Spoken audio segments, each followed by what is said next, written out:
you guys, welcome back. All right, so in this video, I'm going to go over the new technique that I'm doing to keep my Goodnotes working smoother, less crashing, less lagging. Might not be a technique for everybody, but for me this year, it has been working amazingly. So you guys know I have my regular planner, which is my typical weekly, monthly, the one that everybody jumps for when they think planning. I have my extreme planner, which is daily. I have my personal planner, which is like memory scrapbooking kind of planner, which is also daily. And then I have like my podcast planner, fitness planner, brand planner. We got a lot going on in this Goodnotes, and that's not even including all my sticker books. So to keep Goodnotes running smoothly and not lagging, I have a new technique I'm using. Let me show you.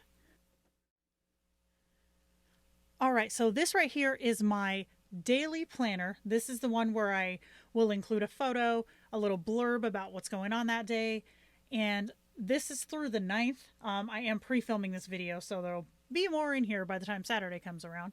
But yeah, so you can see I have all of these. Check this out though. So if I go here, no lag.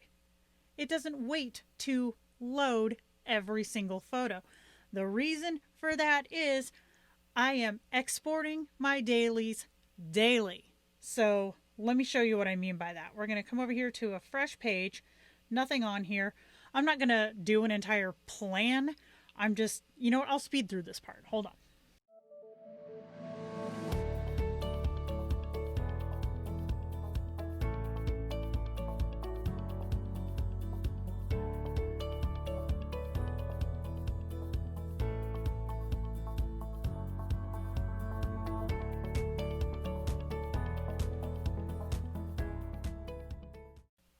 Okay, I had to get my lighting to catch up. That was weird. So obviously this is not a real spread. I'm not going to make one that just says blah, blah, blah, blah, blah. But this will give you an idea of how this typically works for me. So go here, come back.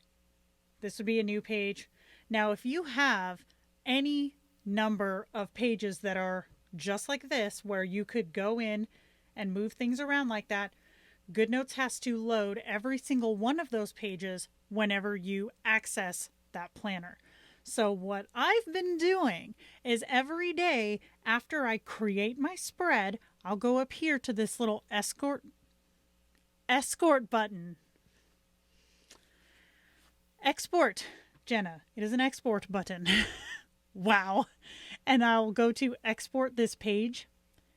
Want it to image. Okay, you don't want to create another Goodnotes file. You're not trying to create a new PDF. You just want an image. And then hit export. And then save image. So now, it's a blank page here, right? So I'm going to hit this plus over here. And then I'm going to select image. Hit this one right here because it's obviously the first one we've made. And now we have that there. And if you look, if I have my lasso tool selected, I cannot move any of these because it's no longer a Goodnotes file. It is just a picture. Now, let me clarify that. This thing, this right here that says January right up there, this is still a Goodnotes file because it is in Goodnotes. What I've done though is I have flattened everything on this page and made it into just one thing for Goodnotes to load, as opposed to 1, 2, 3, 4, 5, 6, 7, 8, 9 things more if this was an actual planner spread. So I go to this thing that shows all pages. I'm going to hit select. And then if you added your page after, which is the default way that Goodnotes handles it, you're going to highlight the previous, trash, done. And that's all you have to do. Then you would obviously go into your photos camera roll and delete the image, unless you want to like post it directly to Instagram or Facebook, which you can just do from there. But now Goodnotes sees this as just one page, no big deal, and my load times are almost non-existent. Let me show you on my other planner, because that one's just my daily, right? Typically I take those dailies, export them, and bring them into my extreme planning. That's what I've been doing this month. So those files huge. But look at 0 lag time because they're all images as opposed to 70 or 80 stickers plus text plus this plus that. So there's no lag time. My Goodnotes is not crashing anymore because it's not having to work as hard. It's not using up as much memory.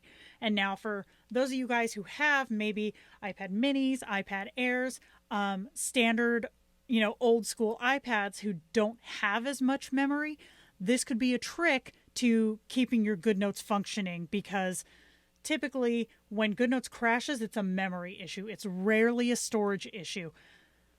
Unless you're one of those people who stores everything you own on your tablet. But even then, the file or the tablet storage sizes are so huge now, it's almost always a memory issue. And that's not something that you can just add more memory, you know what I mean? So doing it this way will definitely decrease the amount of crashes you have, lagging load times that you have. So the only thing that I will stress, okay, and I probably should have stressed this at the beginning of the video, is when you do this, they are no longer changeable.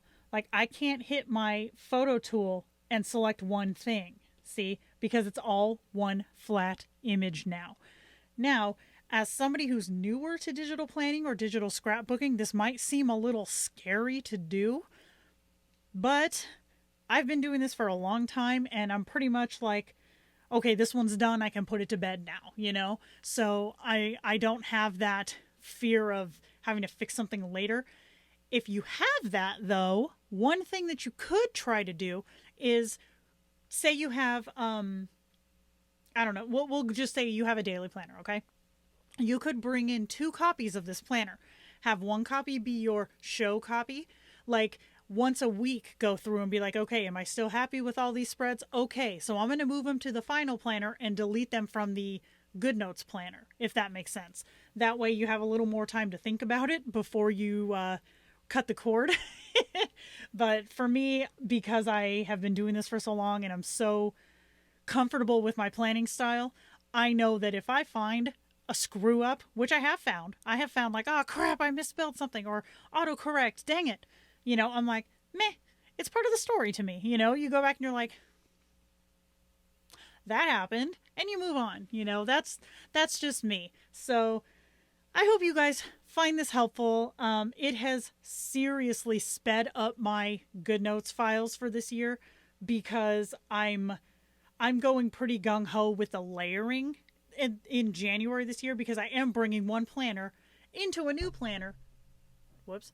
I am bringing one planner into a new planner to make a new spread for like my social medias and stuff. So that planner would be huge if I wasn't flattening them like this. So give it a go. Let me know if it works for you. And if you guys have any other questions, or if it was a little confusing, let me know. Maybe we can do a live stream where we just do this like live and in person. So, all right, you guys, thank you so much for watching. I hope you guys have an awesome weekend, and I'll see you in the next one.